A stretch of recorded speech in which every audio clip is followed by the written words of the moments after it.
بسم اللہ الرحمن الرحیم۔ اللہ تبارک و تعالیٰ کے نام سے شروع جو بڑا مہربان اور نہایت رحم کرنے والا ہے۔ کم و بیش 18,000 عالمین کو تخلیق کرنے سے پہلے جب اس کائنات کے اندر کوئی بھی چیز موجود نہ تھی تو اس وقت صرف ایک ذات موجود تھی اور وہ اللہ تبارک و تعالیٰ کی ذات تھی۔ اس وقت اللہ تبارک و تعالیٰ کی ذات نے یہ چاہا کہ میری ذات کے علاوہ کوئی ایسی ذات موجود ہو جو اس کی خدائی کی وسعتوں سے لے کر اس کے کبریائی کے مقامات تک اور اس کے کبریائی کے مقامات سے لے کر اس کی قدرت کے کمالات تک اور اس کے تمام معجزات کو جان کر اور اس کی طاقت اور شان کو پہچان کر اس کی حمد و ثنا اور تعریف بیان کرے۔ تو اس وقت اللہ تبارک و تعالیٰ نے حکم کن کو نافذ کرنے سے 4,24,000 آسمانی سال پہلے اپنے وجود کی پہچان کرانے کے لیے اپنے ہی نور میں سے سب سے پہلے اپنے محبوب کے نور کو پیدا کیا۔ پس جیسے ہی یہ نور تخلیق ہوا تو یہ نور اپنے خالق کی کبریائی کو جان کر اور اس کے کبریائی کے مقامات کو پہچان کر اور اس کے قدرت کے کمالات کو جان کر اپنے سچے رب کی حمد و ثنا اور تعریف بیان کرنے لگا۔ اور یہ نور اسی طرح لاکھوں سال تک اپنے خالق یعنی اللہ عز و جل کی حمد و ثنا بیان کرتا رہا اور اس کی تعریف بیان کرتا رہا۔ جب اس حمد و ثنا کو لاکھوں سال گزر گئے، اسی طرح جب نور محمدی لاکھوں سال تک اللہ تبارک و تعالیٰ کی حمد و ثنا بیان کرتا رہا تو اللہ تبارک و تعالیٰ کو نور محمدی کی حمد و ثنا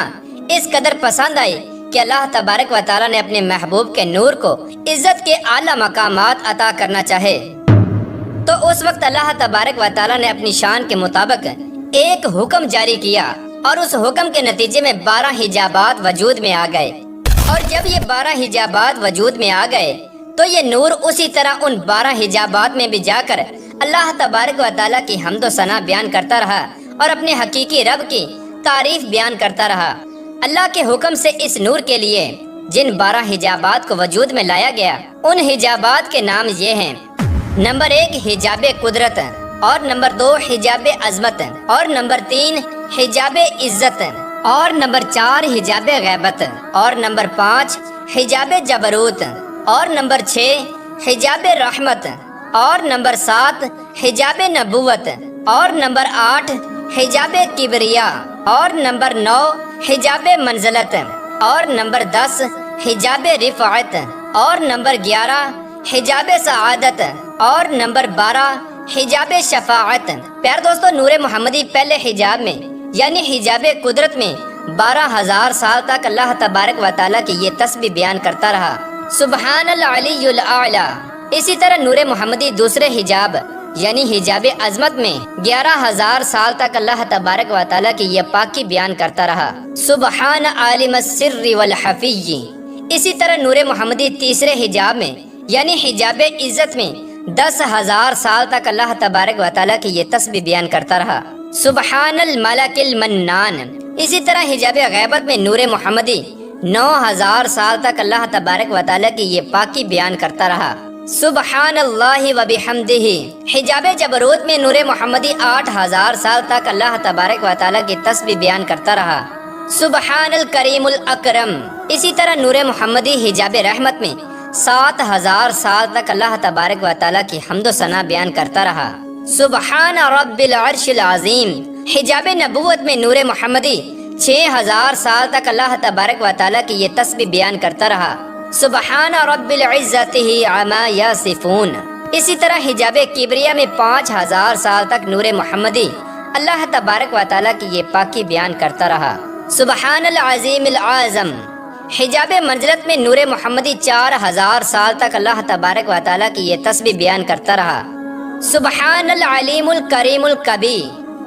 اسی طرح حجاب رفعت میں نور محمدی 3,000 سال تک اللہ تبارک و تعالیٰ کی یہ تسبیح بیان کرتا رہا، سبحان ذی الملک والملکوت۔ حجاب سعادت میں 2,000 سال تک نور محمدی اللہ تبارک و تعالیٰ کی یہ حمد و ثنا بیان کرتا رہا،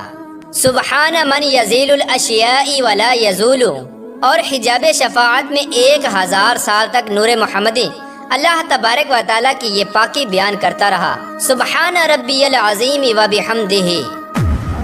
پیارے دوستو، اسی طرح یہ نور ان 12 حجابات کے اندر اپنے رب کی تسبیحات بیان کر کے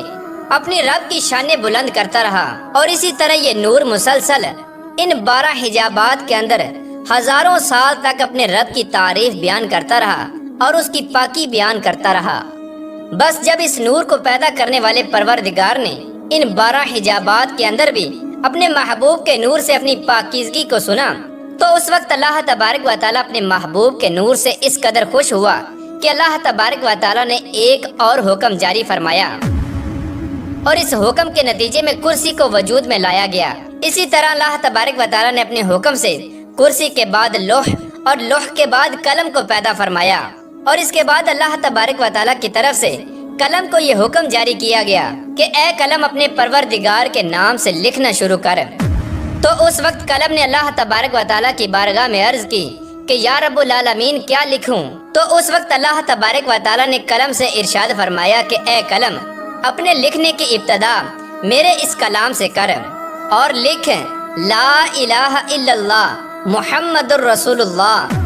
بس جیسے ہی قلم نے نام خدا کے ساتھ نام محمد کو سنا تو قلم اللہ تبارک و تعالیٰ کی بارگاہ میں عرض کرنے لگا کہ یا رب العالمین یہ عظیم الشان والی شخصیت کون ہے جس کا نام تیرے نام کے ساتھ لکھا جا رہا ہے؟ تو اس وقت اللہ تبارک و تعالیٰ نے قلم سے یہ ارشاد فرمایا کہ اے قلم اگر تو جاننا چاہتا ہے تو اس بات کو جان لے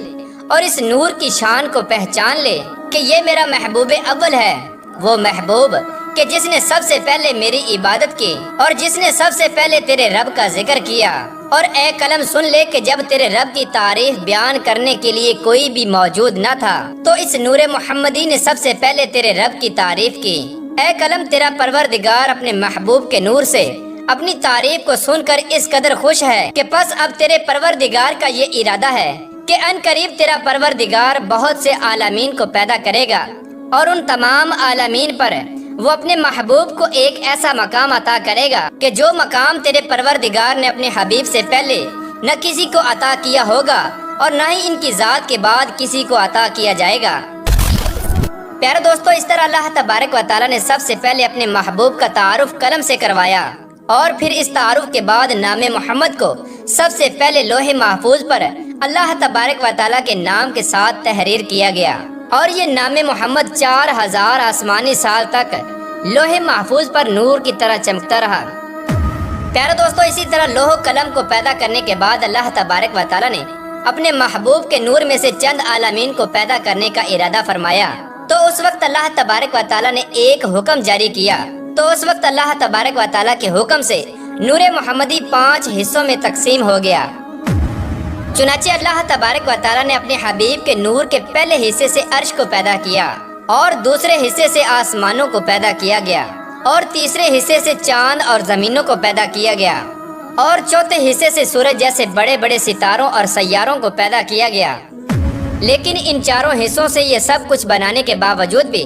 یہ سب کچھ تاریخ اور اندھیرے میں ڈوبا ہوا تھا، تو اللہ تبارک و تعالیٰ نے اندھیرے میں ڈوبے ہوئے ان عالموں کو روشن کرنا چاہا۔ تو اس وقت اللہ تبارک و تعالیٰ نے اپنے حبیب کے نور کے 5ویں حصے سے پہلی مرتبہ روشنی کو پیدا کیا۔ اس سے پہلے اس کائنات کے اندر روشنی کا نام و نشان نہ تھا۔ پیارے دوستو، اس طرح اللہ تبارک و تعالیٰ نے اپنے محبوب کے نور میں سے ان 5 حصوں سے اس کائنات کو تخلیق فرمایا اور اس کائنات کو روشن اور خوبصورت بنایا۔ پیارے دوستو، اللہ تبارک و تعالیٰ نے اپنے محبوب کو یہ شان اور شرف عطا فرمایا ہے کہ اللہ تبارک و تعالیٰ کے پیارے حبیب حضرت محمد مصطفیٰ صلی اللہ تعالیٰ علیہ وآلہ وسلم اللہ تبارک و تعالیٰ کی مخلوق اول ہیں۔ جیسا کہ اللہ تبارک و تعالیٰ نے اس بات کا ذکر قرآن پاک میں کچھ یوں بیان فرمایا ہے،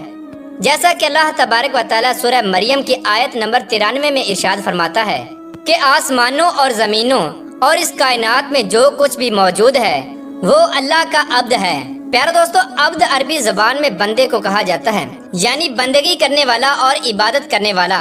اور ایک دوسرے مقام پر اللہ تبارک و تعالیٰ اپنے محبوب کی شان بیان کرتے ہوئے ارشاد فرماتا ہے کہ اے میرے محبوب کہ کہہ دیجئے کہ میں ہی وہ ہوں جس نے سب سے پہلے اپنے رب کی عبادت کی۔ پیارے دوستو، یہ بات یاد رہے کہ جب حضور پاک صلی اللہ تعالیٰ علیہ وآلہ وسلم اس دنیا کے اندر جلوہ گر ہوئے تو بے شک وہ ایک انسانی شکل کے اندر مبعوث کیے گئے، لیکن حقیقت میں آپ صلی اللہ تعالیٰ علیہ وآلہ وسلم کی ذات اقدس ایک نور ہے، جس نور سے یہ تمام کائنات چمک رہی ہے اور جس نور کی وجہ سے اس کائنات کو تخلیق کیا گیا، اور اللہ تبارک و تعالیٰ نے اس کائنات کو تخلیق ہی صرف اس وجہ سے کیا تاکہ اللہ تبارک و تعالیٰ اپنے محبوب کی شان کو بیان کر سکے۔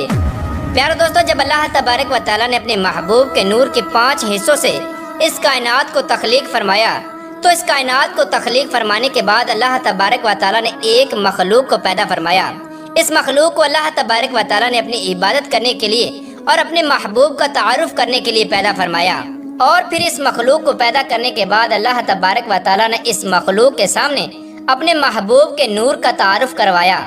پیارے دوستو، اس کے بعد اللہ تبارک و تعالیٰ نے ایک اور عالم کو پیدا کیا، اور اس عالم کے اندر ایک اور مخلوق کو پیدا کیا، اور پھر اس دوسری مخلوق کو بھی پیدا کرنے کے بعد اللہ تبارک و تعالیٰ نے اس مخلوق کے سامنے اپنے محبوب کے نور کا تعارف کروایا۔ پیارے دوستو، اسی طرح مخلوقات کو پیدا کرتے کرتے اللہ تبارک و تعالیٰ نے بے شمار مخلوقات کو پیدا کیا، اور ہر مخلوق کے سامنے اللہ تبارک و تعالیٰ نے اپنے محبوب کے نور کا تعارف کروایا اور اپنے محبوب کی شان کو بیان کیا۔ پیارے دوستو، آپ کو بتاتے چلیں کہ اس کائنات کے اندر اللہ تبارک و تعالیٰ نے جو کچھ بھی تخلیق فرمایا، ان تمام تر چیزوں کی جان حضور اکرم صلی اللہ تعالیٰ علیہ وآلہ وسلم کی ذات اقدس ہے۔ اگر اللہ تبارک و تعالیٰ اپنے محبوب کو پیدا نہ فرماتا تو اس کائنات کے اندر کسی بھی چیز کو تخلیق نہ فرماتا۔ اللہ تبارک و تعالیٰ نے اپنے محبوب کی شان کو بیان کرنے کے لیے ان تمام چیزوں کو پیدا فرمایا اور ان تمام تر عالمین کو تخلیق فرمایا۔ جیسا کہ ایک شاعر نے بڑے ہی خوبصورت انداز میں حضور پاک صلی اللہ تعالیٰ علیہ وآلہ وسلم کی شان کو اس طرح بیان کیا ہے کہ وہ جو نہ تھے تو کچھ نہ تھا، اور وہ جو نہ ہو تو کچھ نہ ہو، جان ہے وہ جہان کی، جان ہے تو جہان ہے۔